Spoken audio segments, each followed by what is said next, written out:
가끔은 그 예전의 것들이 문득문득 생각나고 기억이 날 때가 있습니다.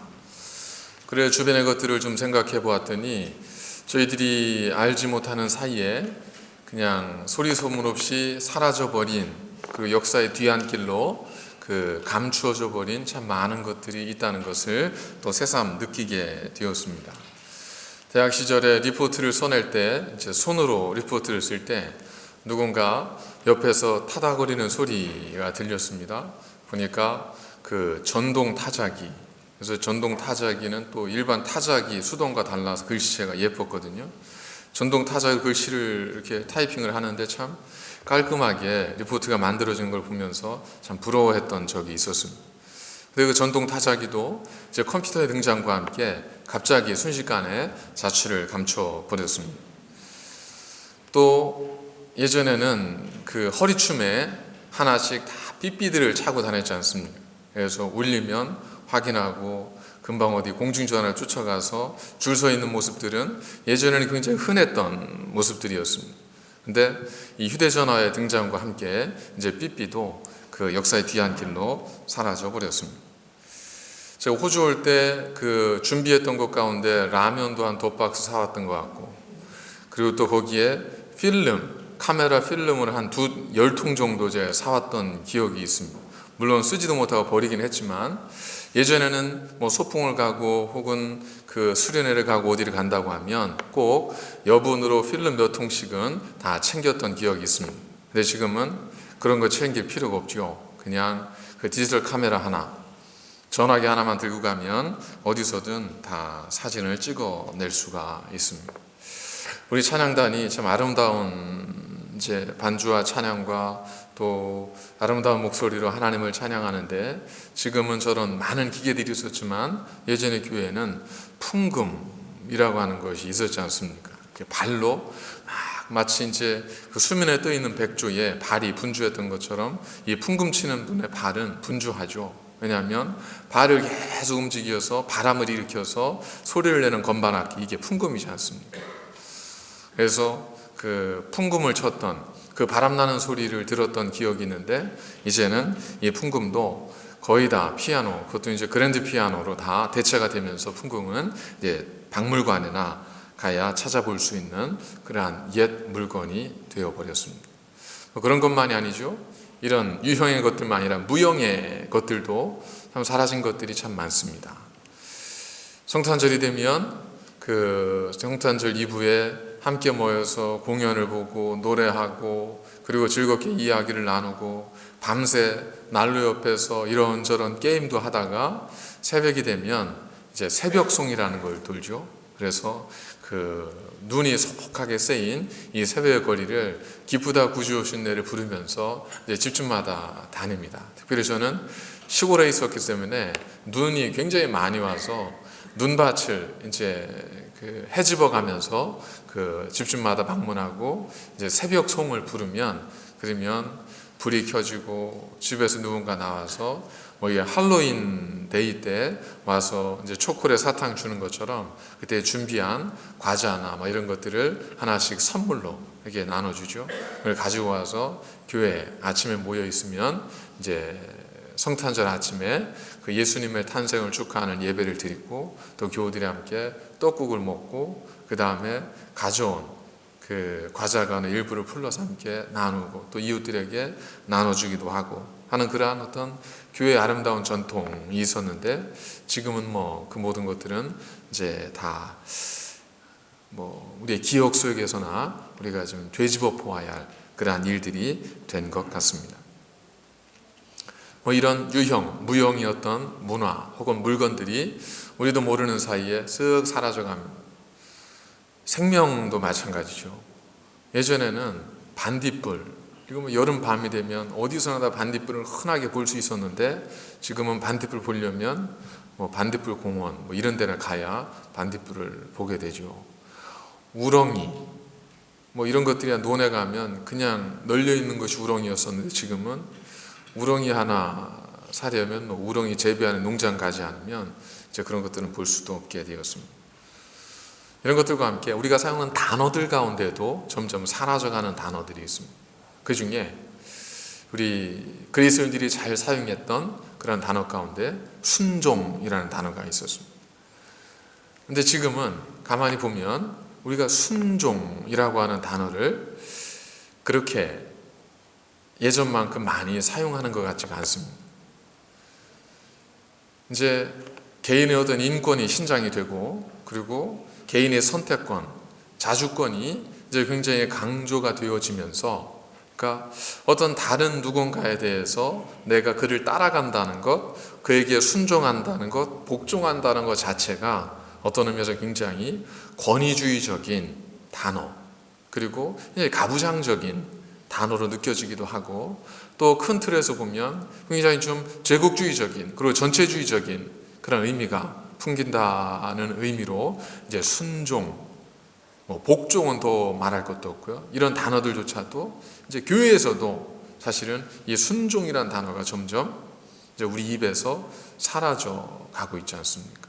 그 대신 모두가 다 이제 자율적으로 원하는 마음으로, 자원하는 마음으로, 이게 강조가 되죠. 그래서 요즘 교회는 뭐든 자원하는 분이 자원하는 마음으로, 이것이 많이 이야기가 되지만 사실 이 순종이라고 하는 단어는 성경에서 굉장히 중요한 단어 가운데 하나입니다.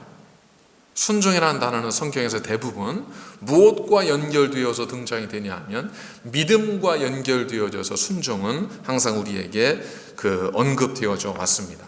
야고보서 2장에 보면 영혼 없는 몸이 죽은 것 같이 행함이 없는 믿음은 죽은 것이라 라고 말씀하고 있죠. 행함이 없다는 것, 순종하지 않는 그러한 믿음이란 그 자체로 죽은 것이다. 그래서 믿음과 이 순종은 언제나 분리되지 않고 항상 연관된 개념으로 우리에게 사용이 되어져 왔습니다. 그러다가 말씀을 드린 것처럼 어떤 자신의 욕망을 채우기 위해서 다른 사람들을 내 말과 내 힘 앞에 무릎 꿇게 만들고 강압적으로 내 말을 따르게 만드는 이러한 어떤 강압적인 권위주의적인 그런 행위들이 우리로 하여금 순종에 숭고한 의미, 이 의미들을 다 왜곡시켜 버리고 그 의미들이 퇴색되게 만들어 버렸습니다. 그러나 성경에서 순종은 여전히 굉장히 믿음과 관련하여서 중요한 개념과 단어로 우리에게 소개하고 있고, 하나님께서 우리에게 주신 첫 번째 명령도 뭐냐 하면 이 순종입니다. 이걸 성경이 다른 말로 표현하면 신명기 6장에 보면 이제 우리가 쉐마 그러잖아요. 쉐마, 들으라. 듣는다는 게 뭐죠? 내 말 들어. 이 이야기는 뭐냐면 귀로 들으라는 말이 아니고 귀로 들을 뿐만 아니라 내 말을 따르라 라고 하는 의미입니다. 이게 순종이죠. 그래서 하나님 말씀 자체가 쉐마입니다. 쉐마, 들으라. 신명기 전체는 하나님 말씀을 들어야 하는 백성들에 대해서 전하고 있는 그런 말씀입니다. 오늘 본문에 보면 이 라합이라고 하는 여인의 믿음을 설명함에 있어 그 라합의 여인의 믿음을 어떤 단어와 연결시켰냐면 순종이라고 하는 단어와 연결을 시켜서 우리에게 믿음을 설명해 주고 있습니다. 믿음으로 기생 라합은 정탐꾼을 평안히 영접하였으므로 순종하지 아니한 자와 함께 멸망하지 아니하였도다. 그러니까 믿음으로 라합이 정탐꾼들을 영접해 준 것을 성경은 순종으로 그렇게 우리에게 설명하고 있는 겁니다. 그래서 순종했던 라합은 구원을 받았지만 순종하지 않았던 나머지 여리고성 사람들은 멸망을 당하게 됩니다. 그래서 이 순종이라고 하는 단어는 믿음과 연결되어지면서 우리에게 나타나는데, 믿음은 결국 구원과 멸망의 기준이지 않습니까? 그렇기 때문에 이 순종은 믿음으로 연결되어지고, 그렇기 때문에 순종의 끝은 뭐냐면 멸망이냐 혹은 구원이냐로 연결이 되어집니다. 그렇기 때문에 순종은 사실은 굉장히 중요한 단어입니다. 그렇다면 믿음이 왜 순종이라고 하는 구체적인 행동을 우리에게 필요로 하는 것일까? 우리에게 요구하는 것일까? 로마서 5장 19절에 보니까 한 사람이 순종하지 아니함으로 많은 사람이 죄인 된 것 같이 한 사람이 순종하심으로 많은 사람이 의인이 되리라 라고 말씀합니다. 여기에서 한 사람은 먼저 언급된 한 사람의 순종하지 아니했던 한 사람은 누구냐면 아담이죠. 아담의 순종하지 아니함으로 죄가 들어왔고 우리가 죄인이 되었고, 또 한 사람의 순종하심으로 예수 그리스도를 의미하죠. 예수 그리스도의 순종하심이 우리를 의인이 되게 했다는 겁니다. 그러니까 순종이라고 하는 것은 우리가 단순히 그 음식점에서 무엇을 먹을까 하는 선택, 이런 선택의 차원의 측면이 것이 아니라 하나님에 대한 그 말씀에 대한 순종은 우리가 죄인이 되는가 의인이 되는가, 우리가 구원받는 자가 되는가 심판받는 자가 되는가 하는 것을 결정하는 기준으로 성경 우리에게 말씀하고 있습니다. 인류 최초의 범죄는 무엇이었냐면 아담과 하와가 하나님의 말씀을 따르지 않은 것, 곧 불순종이었습니다. 이 불순종의 결과는 뭐였었죠? 인간이 하는 노동에 고통이 주어지는 겁니다. 그리고 인간에게 죽음이라고 하는 심판이 주어지는 겁니다. 이 고통과 죽음은 인간의 불순종의 열매입니다. 불순종의 결과예요. 그렇기 때문에 우리는 고통과 어떤 죽음의 문제 앞에서 우리는 순종의 문제를, 내가 바르게 살아가는 하는 것들을 생각하게 되어 있습니다. 그래서 건강할 때는 그런 것에 대한 전혀 아무런 이 생각이나 그 인식이 없다 하더라도, 우리가 몸이 아프다든지 극심한 고통 속에 있다 보면 다 뭘 생각하죠? 왜 이렇게 아프지? 어떻게 하면 낫지? 이 생각만 하지 않습니다. 정말 심한 고통 속에 있다 보면 우리가 어떤 생각을 하죠? 내가 혹 잘못한 것, 내가 혹시 그릇된 것, 내가 혹시 다른 사람에게 상처 준 것은 없는가 하는 것들을, 내가 내 인생을 정말 잘 살아왔는가 하는 것들을 우리가 한번 생각해 보게 되지 않습니까? 왜냐하면 성경적으로 고통과 죽음은 인간의 불순종에 대한 결과이기 때문에 그렇습니다. 그래서 하나님께서 우리에게 네가 내 말을 지켜 행하면 이라고 말씀하면서, 왜 하나님께서 우리에게 하나님의 말씀을 지키고 행해야 된다고 말씀하셨는가? 하나님께서 첫 번째 인간이 주신 명령이 뭐였었냐면, 너희가 동산에 있는 모든 나무의 실과는 너희 임의로 다 먹되 동산 중앙에 있는 선악을 알게 하는 나무의 실과는 너희가 정녕 먹지 말지니 너희가 먹으면 반드시 죽으리라는 것이었습니다. 그러니까 하나님께서 주신, 인간에게 주신 첫 번째 명령은 우리가 생각하는 것처럼, 우리가 쉽게 지금의 시대에 생각하는 명령과도 같이 나의 자유를 제한하고 내 선택권을 제한하고 나를 굴복시켜서 누군가의 뜻 앞에 복종케 하기 위한 강압적인 명령으로서 우리에게 주신 것이 아닙니다. 하나님의 명령은 무엇이냐면, 우리가 죽음에 이르지 않도록, 고통에 이르지 않도록, 그리고 심판에 이르지 않도록 하게 하기 위한 하나님의 말씀이 명령이었습니다. 그러니까 그 명령은 누구를 위한 거예요?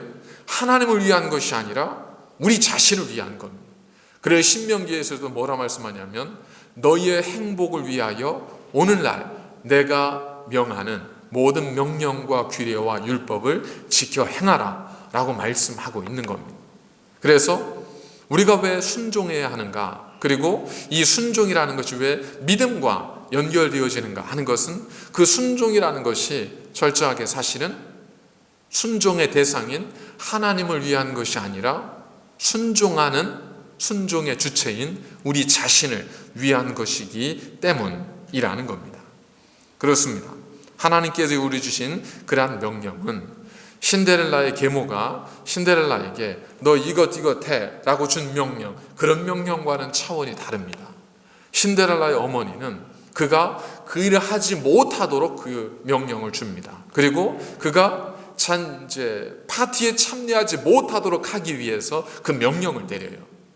그러나 하나님이 우리에게 주신 명령, 우리로 무엇인가를 하지 못하도록, 무엇인가를 누리지 못하도록, 어떤 것을 얻지 못하도록 하기 위해 주신 명령이 아니에요.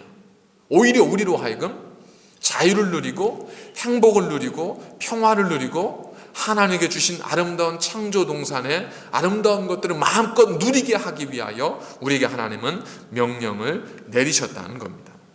그리고 우리가 그런 하나님께 순종하고 하나님의 말씀을 따라야 되는 이유는 그분이 단순히 우리에게 명령을 내리셨기 때문이 아니라 명령을 내리신 그 하나님이 바로 우리를 지으시고 우리를 창조하신 하나님이시기 때문에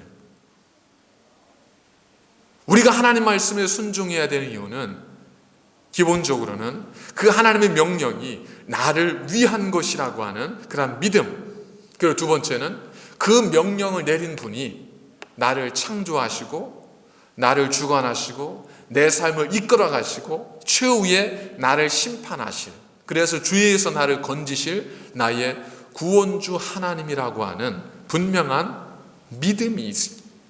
그러한 분명한 객관적인 사실 속에서 우리는 그 하나님의 말씀에 순종해야 한다는 겁니다. 그런 의미에서 본다면 우리의 순종은 믿음을 반드시 전제로 할 수밖에 없습니다. 하나님 나의 창조주고 하나님 나의 구원의 주가 되십니다. 주님께서 내 생명을 지켜주십니다 라고 하는 믿음이 없다면 우리는 그 말을, 하나님 말씀에 순종할 이유가 없는 겁니다. 그렇기 때문에 우리의 순종은 믿음을 전제로 합니다. 그리고 우리가 하나님을 나의 영원한 구세주요 나의 창조주 하나님으로 고백한다면, 믿는다면 우리는 그분의 말씀을 우리는 따르지 않을 수 없죠. 이것이 순종입니다. 그래서 순종은 믿음을 전제로 하고 또한 믿음은 바로 순종을 통해서 완성이 될 수 있습니다. 이와 같이 믿음과 순종은 분리될 수 있는 것이 아니라 이 둘은 하나입니다. 믿음과 순종은 마치 우리의 두 발과 같아서 이 두 발이 조화롭게 걸어갈 때에 우리는 온전하게 우리의 목적지를 향해서 갈 수 있는 것과 같다는 겁니다. 이런 믿음과 순종의 관계가 라합의 삶에 굉장히 분명하게 잘 드러나 있습니다. 여호수아 2장 11절에 따르면 다 아시겠지만 라합의 집에, 그 라합은 그 성경에는 기생으로 이렇게 번역이 되어져 있는데 같은 의미인 것 같기는 합니다. 하지만 요세푸스라든지 다른 어떤 그 기록물에 보면 이 라합의 직업을 여관 주인 이렇게 번역한 것도 있습니다. 어쨌든 이 라합의 집에 이스라엘에서 여리고성을 정탐하기 위해 왔던 두 명의 정탐꾼이 들어오게 됩니다. 그들이 들어왔을 때 이 라합이 그들에게 놀라운 고백을 합니다. 어떤 고백을 하냐면 우리가 듣자고 온 마음이 녹았고 너희로 말미암아 사람이 정신을 잃었나니 너희의 하나님 여호와는 위로는 하늘에서도 아래로는 땅에서도 하나님이시니라. 그러니까 이걸 쉽게 표현하면 뭐냐면 내가 들어보니까 너희가 믿는 여호와 하나님이 이 세상 모든 신 중에 참 신이고 하나님이시다. 이걸 조금 이제 그의 마음을 헤아려 설명을 해본다면 나도 너희가 믿는 하나님을 믿는다 라는 믿음의 고백으로 우리가 이해하고 해석할 수 있을 겁니다. 이 라합은 이스라엘 백성이 아닙니다. 이 라합은 하나님께 한 번도 순종해 본 적이 없는 사람입니다. 그는 지금까지 여리고성에 태어나서 그곳에서 자랐고 그곳에 직업을 가졌고 그곳에 자기가 원하는 대로 살았던 그러한 여인일 뿐이에요. 하나님과는 전혀 관계가 없었던 그러한 여인입니다. 그런데 이 여인이 그곳에 있으면서 계속해서 들려오는 소리들이 있는 거예요. 여관이니까 수많은 사람들이 지나가면 들을지 않겠습니까? 마치 우리 미용실 식품점에 가면 혼수비 모든 소식, 우리 새날개 소식들 거기 다 있잖아요. 꽂혀 있잖아요. 그런 것처럼 이 기생 라합의 집에는 온갖 소식들이 다 모여져 있는 거예요. 거기서 라합이 어떤 소식들을 듣냐면 이스라엘 백성들이 그 여호와 하나님을 통해서 홍해의 물을 하나님이 마르게 하신 것과 아모리의 두 왕 시온과 옥을 치신 것, 그러니까 도저히 불가능한 일들을 하나님을 더 행하게 하셨던 모든 소식들을 이 라합이 들으면서 많은 여리고 사람들은 간담이 서늘해지고 오금이 저리고 부들부들 떨고 있었지만 이 라합은 그 떠는 자리에서 그렇다면 이 하나님이 정말 이 모든 세상의 참 신이겠구나 라고 하는 것을 마음으로 받아들이게 되고 그 마음속에 하나님에 대한, 여호와 하나님에 대한 믿음을 갖게 되었다는 겁니다. 지금 이 두 정탐꾼이 했던 이 고백은 그냥 앉혀놓고 나서 술 한잔하면서 이렇게 했던 얘기가 절대로 아닙니다. 언제 했던 얘기냐면, 자기 사람들이 와서 야, 수상한 사람 들어왔지, 그 사람들 어딨냐 물어봤을 때 이 라합이 그 사람들을 미리 옥상에 나무 곡식을 이렇게 말리는 곳에 이제 숨겨둡니다. 그리고는 사람들에게 왔습니다. 그런데 그 사람들이 해가 지기 전에 저쪽 요단 나루터로 도망갔으니까 빨리 쫓아가 보십시오. 그리고 그들을 거짓말로 보내고 난 다음이에요. 거짓말로 그들을 보냈다는 것, 그들을 숨겨줬다는 건 뭘 의미하겠습니까? 라합이 자신의 생명, 그리고 자신의 가족의 생명을 담보로 하고 이 두 정탐꾼을 숨겨두었다는 거예요. 그러니까 이 라합의 믿음의 고백은 그냥 지나가다가 한번 툭 던져진, 한번 사람 마음을 헤아려보고 던진 얘기가 아니라 자신의 생명과 자신의 전 삶을 내려놓고 그 두 사람 앞에 여호와에 대한 자기의 신앙을 고백한 믿음의 고백이라는 겁니다. 그리고 이 여인이 그런 하나님에 대한 믿음을 갖게 되었을 때 하나님께서는 그 여인에게 순종을 요구하신 것. 그 순종이 뭐였었냐면 하나님의 사람을 그 여인의 집에 보내신 거예요. 자, 하나님의 사람이, 내가 하나님을 믿는데 하나님의 사람이 내 집에 들어왔습니다. 그가 위험에 처해 있습니다. 그런 상황에서 나는 어떻게 해야 되는가? 어떻게 해야 될까요? 뭐 선택이야 몇 가지 없잖아요. 그 사람들에게 내어주든지 아니면 그가 했던 것처럼 숨겨두든지 뭐 이거밖에 사실은 없지 않겠어요? 모른다고 할 수는 없는 거지 않습니까? 자, 그 상황에서 이 라합이라고 하는 여인은 하나님을 믿는 자로서 하나님께서 보내신 자가 위험에 처해 있을 때 내가 어떻게 해야 되는가? 하나님 나에게 무엇을 원하시는가? 라고 하는 질문을 던졌고 거기에서 기생 라합은 내가 그들을 보호해 주어야 되겠구나 라는 결단을 하고 자신의 믿음을 통하여 그것을 순종의 삶으로 이끌어냅니다. 그래서 이 라합은 자신의 생명을 걸고 자신의 직업과 자신의 가정과 자신의 모든 것을 담보로 하고 이 기생 라합은 순종의 삶을 살아내는 겁니다. 그에게 주어진 지금의 순간은 어떻게 할까? 무슨 음식을 먹을까? 이런 고민이 아니고 바로 자신의 온 가족과 자신의 생명을 건 믿음에 대한 증명의 순간.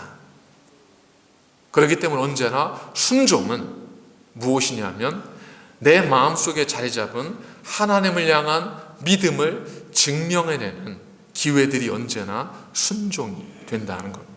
하나님께서 이게 순종을 요구하신다는 건 뭘 의미하냐면 너 내 말대로 해. 이 이야기는 내가 너에게 뭐가 필요해. 네 걸 가져와. 이 이야기를 하는 것이 아니라 내가 나를 믿는다면 너의 믿음을 순종을 통해 한번 보여봐라 라고는 하나님의 요청이라는 것. 그러니까 우리가 경험하는 모든 어떤 순종의 고민들과 결단들은 바로 이와 같이 하나님께서 주시는 믿음을 증명하라고 하는 하나님의 요청으로 우리가 그렇게 이해하고 받아들일 수 있다는 겁니다. 이처럼 순종이라는 것은 믿음을 전제로 할 때 가능해지는 겁니다. 그리고 믿음이라는 건 순종을 통해서 완성이 되어집니다.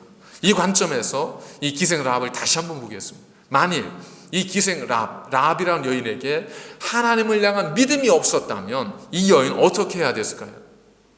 당연히 자신의 생명과 직업과 가족을 보호하기 위해서 그 두 사람을 내어주어야 되는 거예요. 고민할 필요가 없는 겁니다.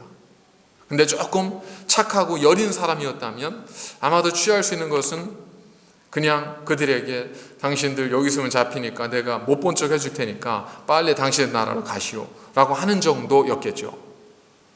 그러나 이 라합이 하나님 믿지 않았다면 그가 선택할 수 있다는 그냥 내어주는 거예요. 근데 이 라합은 하나님을 믿었거든요. 믿었기 때문에, 믿는 자이기 때문에 이 기생 라합이 선택할 수 있는 결정, 그가 행할 수 있는 행동은 뭔 거예요? 하나님의 뜻을 따라 하나님 기뻐하시는 대로 순종하는 거예요. 결국 이 라합의 순종은 뭐가 있었기 때문에 가능한 거고, 뭐가 있었기 때문에 시작이 된 거냐면 하나님을 향한 믿음이 있었기 때문에 순종의 문제가 부각이 되는 겁니다. 그리스도인들로서 내가 하나님 말씀대로 살 것인가 말 것인가가 고민이 되지 않는다면 그 얘기는 뭐겠습니까? 내 안에 하나님을 향한 믿음이, 온전한 믿음이 있는가의 문제에서 우리가 질문을 던져야 한다는 겁니다. 물론 이게 전부는 아니에요. 왜냐하면 하나님을 믿는 믿음이 있어도 육신의 정욕을 따라 우리 어떤 욕망을 따라 살아가다 보면 고민하게 될 수 있겠지만, 오늘 믿음의 관점에서만 한번 우리가 본다면 우리가 어떤 하나님 말씀에 대한 순종의 문제를 놓고 내가 이대로 따라야 되는가 따르지 않아야 되는가 고민이 안 되는 거예요. 그냥 모든 것이 내가 옳게 생각하는 대로, 내가 지금 판단하는 대로 나는 이렇게 하는 게 좋을 것 같아, 모든 결정 이것이 된다면 우리는 최소한 하나님의 존재를 믿는다고 할 수 있지만 하나님께 나의 생명의 주가 되시고 하나님께 선악과 나를 심판하시고 마지막 날에 나를 행위대로 심판하실 것에 대한 그 하나님을 향한 말씀에 대한 믿음은 최소한 우리 가운데 희박하거나 약하다고 할 수 있는 거죠. 그러니까 그리스도인으로서 순종의 문제에 대해 고민하지 않는다는 것은 굉장히 좀 심각한 문제라고 할 수 있다는 겁니다. 그렇습니다. 순종은 이렇게 쉬운 건 아닐 겁니다. 근데 여러분, 좀 쉽게 이해하면 그런 거죠. 주사 맞는 거 싫어하시는 분들이죠. 그래서 어떤 분들은 주사 맞기 싫어서 병원 안 가시는 분들이 있어요. 몸이 아프셔도. 간혹 있으시잖아요. 자, 근데 그분이 그런 분이 어떻게 하다 보니까 몸에 수술을 하지 않으면 안 되는 질병에 걸렸습니다. 수술을 하려면 어떻게 해야 되죠? 그토록 싫어하는 주사를 맞고 그 다음에 몸을 칼로 째야 되고 꿰매야 되는 거예요. 여러분, 주사도 맞기 싫어하는데 주사 맞고 칼로 째고 꿰매는 걸 하고 싶겠어요? 자, 그럼 어떻게 하시겠습니까? 안 하시겠어요? 해야죠. 아마 하실 거예요. 왜 그렇죠? 그것이 내 생명을 살리는 길이라면 내가 좀 싫은 것도, 내가 불편한 것도, 내가 힘든 것도 내 생명을 위해서 하는 거예요. 그리고 그렇게 나에게 권하는 요청에 대해서 이건 너무 권위적이야, 이건 너무 자기중심적이야, 이건 당신을 위한 거야 라고 말하는 사람은 아무도 없습니다. 저 사람이 나에게 수술을 권하는데 돈을 벌려고 나에게 수술을 하라고 하는 걸 거야, 이렇게 생각할 수는 아마 있을 수는 있겠지만, 어쨌든 이런 어떤 상업주의적인 그 사회에서 일어나는 폐해이긴 하지만, 그래도 최소한 서로 간의 신뢰 관계가 맺어졌다면 그걸 가지고 자기를 위해서 나보고 수술하라고 하는 걸 거야, 이렇게 말할 사람은 아무도 없다는 거예요. 마찬가지입니다. 우리가 순종의 문제를 우리의 기호의 문제, 어떤 선택의 문제로 생각을 해버리면 우리는 순종에 대해서 얼마든지 그렇게 생각해 버릴 수 있습니다. 하지만 우리의 순종이 성경에서 말씀하는 것처럼 우리의 순종이라는 것이 우리의 죄가 작은 죄, 큰 죄가 없는 것처럼 순종도 마찬가지 아니에요. 작은 순종, 큰 순종이 있는 것이 아니라 순종 자체가 하나님께 아름다운 우리의 산제물이 되는 것이기 때문에 어떠한 일에서든 우리가 하나님 말씀에 순종한다고 하는 것은 쉬운 일은 아닐지라도 그것은 하나님께서 이거 원하시는 것이고 우리가 그 순종을 통해서 생명을 얻고 소망을 얻게 되고 우리 영원한 하나님의 나라에 이룰 수 있다고 하는 분명한 믿음이 있다면 우리는 기꺼이 그 순종의 삶을 살아가지 않겠습니까? 그러니까 순종은 수술과 그렇게 많이 다르지 않습니다. 네, 쉬운 일은 아닐 수 있습니다. 네, 불편할 수 있습니다. 그러나 그 길이 내가 사는 길이라고 믿는 사람은 수술을 받아요. 이 길이 내 영혼이 사는 길이라고 믿는 사람은 이 길이 내게 생명의 길이고 진리의 길이고 내 가정에 평화를 주는 길이고 내 삶에 평강을 이루는 길이라는 것을 믿는 사람이라면 당연히 하나님 말씀에 순종해야 한다는 것을 기꺼이 받아들이지 않겠습니까? 마태복음 7장 13절과 14절에 보면 좁은 문으로 들어가라. 멸망으로 인도하는 문은 크고 좁고 그 길이 넓어 그리로 들어가는 자가 많고 생명으로 인도하는 문은 좁고 길이 협착하여 찾는 자가 적음이라 고 말씀하고 있습니다. 그렇습니다. 우리가 순종하는 길은 언제나 좁은 길이었습니다. 하나님 말씀에 순종하며 사는 길은 언제나 많은 사람들이 즐거워하며 찾는 길은 아니었습니다.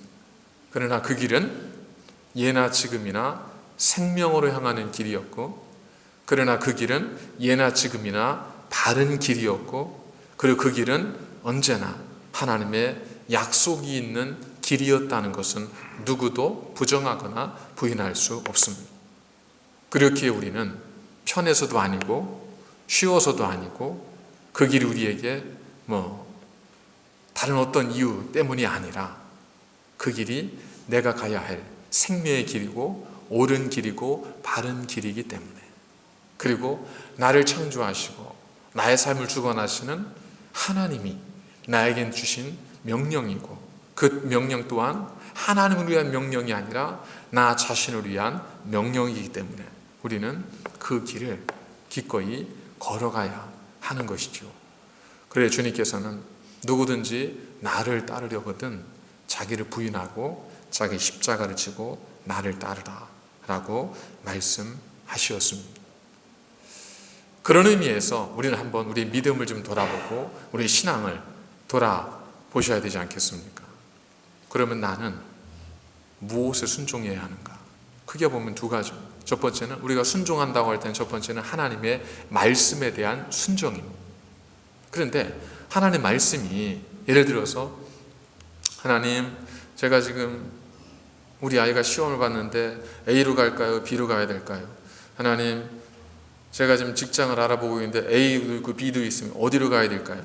이거에 대해 성경 우리에게 말씀해 주지 않습니다. 자, 그럼에도 불구하고 내가 그저 종교적인 생활에서의 순종만이 아니라 내 삶에서 하나님께 순종한다는 것은 뭘 의미하겠습니까?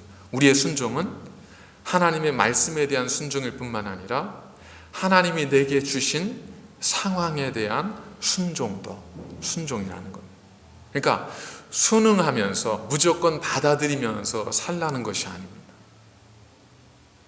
최소한 지금 나에게 이런 상황이 주어졌다는 것, 최소한 지금 나에게 이런 아픔이 주어졌다는 것까지도 우리는 하나님이 내게 허락하신 것으로 받아들이면서 거기에서 우리가 무엇을 하는 것이, 어떻게 하는 것이 하나님의 뜻에 합당한 것인가를 묵상하면서 기도하면서 하나님 뜻의 길을 찾아 우리가 살아가야 한다는 겁니다. 그 길이 무엇인가, 어떤 고민이 있는가 하는 건 여러분 모두가 여러분들 각자의 삶을 통해서 생각해 보실 수 있지 않겠습니까? 그래서 여러분들의 말씀을 통해서 하나님께 지금 나에게 순종하기를 원하시는 것, 하나님께 지금 나에게 말씀하시는 순종의 길, 나는 지금 이 고민 속에서 어디로 가야 하는가, 나는 무엇을 선택해야 하는가 하는 고민을 하시는 것이 있다면 오늘 말씀을 잘 생각하시면서 단순히 내가 원하는 것이나 세상적으로 좋아 보이는 것이 아니라 하나님이 기뻐하시는 것, 그 끝에 생명이 있는 길로 여겨지는 그 길을 선택하신다면 하나님께서는 여러분들의 그 선택을 존중하시고 그 선택을 통해서 하나님은 여러분들을 아름다운 길로 그리고 승리의 길로 인도하신다는 겁니다. 그것이 바로 우리에게 주시는 하나님의 약속의 말씀입니다. 라합은 그 두 정탐꾼을 자기 생명을 걸고 보호해 주었습니다. 그래서 이 기생 라합이었지만 그는 장차 예수님의 족보에 그의 이름을 올리는 몇 안 되는 여인이 되었습니다. 세상에는 작은 선택, 큰 선택은 없습니다. 작은 순종, 큰 순종은 없습니다. 대부분은 작은 순종을 통해서 큰 순종으로 이어지는 거겠죠. 그러니까 여러분들도 내가 무엇을 순종해야 되는가, 하나님이 지금 나에게 무엇을 원하시는 것을 묵상하시면서 여러분들이 주의 뜻대로 살아가시면서 다음 주 우리 추수의 감사 주일에 정말 하나님 베푸신 은혜를 감사하며 예배하는 복된 주일이 될 수 있도록 한 주간을 그 경건한 마음으로 살아가시기를 주의 이름으로 간절히 축원을 드립니다. 기도하시겠습니다. 거룩하신 하나님, 감사를 드립니다. 우리가 주의 뜻대로 살며 하나님께 순종하는 사람이 되기를 원합니다. 우리를 분별케 하시고 알게 하여 주셔서 우리의 뜻이 아니라 하나님 뜻을 따라 살아가는 주의 사람들이 되게 하여 주옵소서. 내 욕망과 싸우게 하시고 내 소견과 싸우게 하시되 하나님 말씀에 승리하는 삶이 될 수 있도록 우리에게 힘과 지혜를 더하여 주옵소서. 예수님의 이름으로 감사드리며 기도드립니다. 아멘.